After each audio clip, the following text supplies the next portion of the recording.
In this video, we are going to see how to use the horizon mapping feature for mapping layers. A horizon can be added by right-clicking on a B-scan and selecting the Add Horizon option. You will be prompted to click at a location close to the layer you would like to map. Once added, you will see the Horizon folder item in the left panel.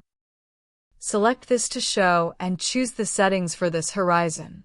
You can set the name, the color, or the dielectric value. Note that the dielectric is taken into account only for the exports. You can also adjust the depth range in which to search for the horizon or select other advanced settings. In case there are large variations in the detected horizon, a moving average filter is available for smoothing. Higher length values will result in greater smoothing. By default, a horizon is searched at the full B-scan length. In case the response is not found in the full B-scan, you can select at which distance range across a B-scan to look for the layer by setting the start and stop distance values. From the advanced settings, you can also choose to use either the positive or negative amplitude peaks.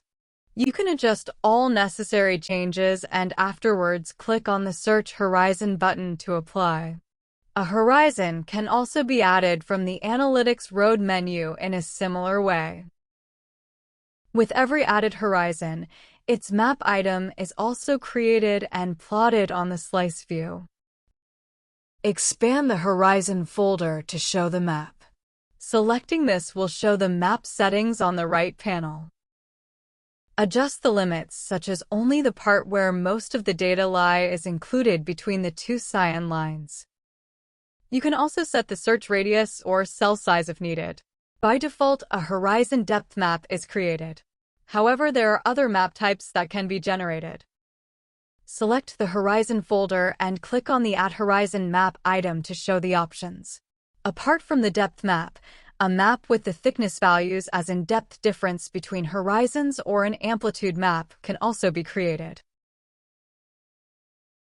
From the Export Horizon Map button, a snapshot of the map and a CSV file with the map values can be exported. Now, let's switch to 3D view. For each horizon, we can generate an object by clicking on the Generate Interpretation button. This object allows us to see the horizon depth variation in 3D. Let's hide the maps to see this object better in 3D. We can also change the settings for this object, such as the width, similarly to normal objects.